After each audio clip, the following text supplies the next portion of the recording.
Welcome to the verdict zone. Today's case, which we're calling the Purge, cuts right to the heart of family, personal autonomy, and the very definition of the word help. This story isn't about a clear-cut villain, but it is about a loving grandmother whose complete lack of boundaries during a deeply vulnerable time leads to a devastating breach of trust. Our story involves a 36-year-old expectant mother and her mother-in-law, who is described as generally sweet but with a tendency to overstep. Leading up to this, there were small signs. The mother-in-law would take over the kitchen, rearranging things to her liking, always with the intention of being helpful. These were minor annoyances, easily overlooked. But then came the joyful news. A baby was on the way. This is where the story takes a turn. The mother-in-law arrives, suitcase in hand, ready for an extended stay to help prepare for the new arrival. Operating from a place of what she perceived as care, and fueled by a need for what she considered surgical cleanliness, the mother-in-law launched a unilateral campaign to get the house ready. This campaign culminated in her systematically removing and donating carloads of the homeowner's personal belongings. We're not talking about old newspapers here. These were items with deep sentimental value, things collected over a lifetime, now deemed dangerous junk and discarded without a single question. For the next 15 minutes, we're going to dissect this conflict layer by layer. We analyze the profound violation of having your personal space invaded and your possessions thrown away without your consent. It's an act that can feel psychologically like being erased, like your history and identity don't matter. We'll also examine the husband's reaction. In that critical moment, he sided with his mother, prioritizing filial duty over his partnership with his pregnant wife, the person who was about to become the mother of his child. And this brings us to the core question of the case. Does good intent, the desire to help, excuse the destruction of personal property, and the complete undermining of a pregnant woman's authority in her own home? Let's be clear, what the mother-in-law did was a massive overstep. Imagine coming home to find that someone, anyone, has gone through your most personal things, your keepsakes, your memories, the tangible pieces of your past and decided for you that they are trash. It's a gut punch.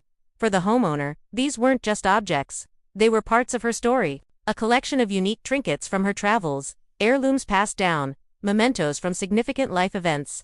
Each item held a memory, a piece of her identity. To have them unceremoniously hauled away feels like a part of your life has been stolen and discarded. This isn't just about cleaning. It's about control and a fundamental lack of respect for another person's life and choices. The mother-in-law's perspective was likely rooted in anxiety and a very specific, perhaps generational, idea of what a safe home for a baby looks like. In her mind, she was a hero, swooping in to create a sterile, perfect environment. She probably saw the collected items not as cherished memories but as clutter, dust catchers, and potential hazards. She wasn't just cleaning. She was on a mission she assigned to herself, without consulting the actual homeowner. This is where help crosses the line into a hostile takeover. She wasn't assisting her daughter-in-law, she was replacing her judgment with her own. Now, let's talk about the husband. His role in this is absolutely pivotal. When his wife, understandably distressed and violated, confronted the situation, he failed to back her up. He defended his mother, likely saying things like, "She was just trying to help," or "Don't be so dramatic, it's just stuff." By doing this, he invalidated his wife's feelings and effectively told her that her sense of security in her own home was less important than his mother's feelings. This is a critical failure of partnership. When you form a new family unit, your primary loyalty shifts to your partner.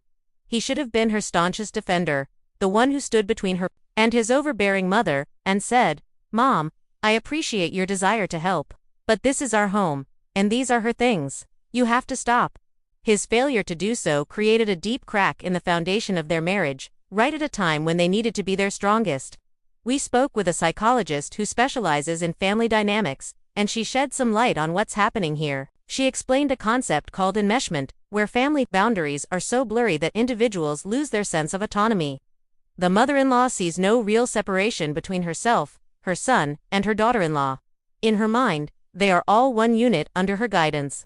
Our expert also highlighted that major life transitions, like pregnancy, are incredibly stressful, and boundary violations during this time can be particularly damaging. The sense of being out of control of one's own environment, while your body is already going through immense changes, can be overwhelming. The expert stressed that for help to be genuine, it must be requested and it must empower the person receiving it, not disempower them. What happened here was disempowerment disguised as care. The husband's support is absolutely crucial in these situations. He needs to be the gatekeeper, protecting the new family unit he is creating with his wife. When he fails to do this, he sends a message that his wife is still a child in the family hierarchy, and that the marriage is secondary to his relationship with his parents. This can cause lasting relational damage that can take years of work to repair, if it can be repaired at all. This entire situation forces us to confront a very difficult question. Does a family member's desire to help or protect grant them the moral authority to override another adult's autonomy in their own home? When does care become control?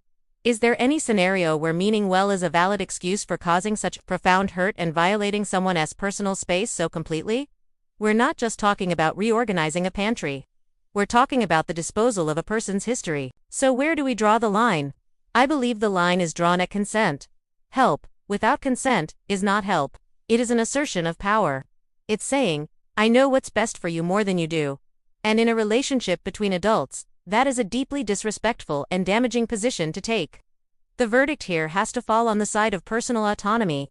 The mother-in-law was unequivocally in the wrong, and the husband's failure to support his wife was a significant betrayal. These are the exact kinds of family dramas that can define relationships for years to come.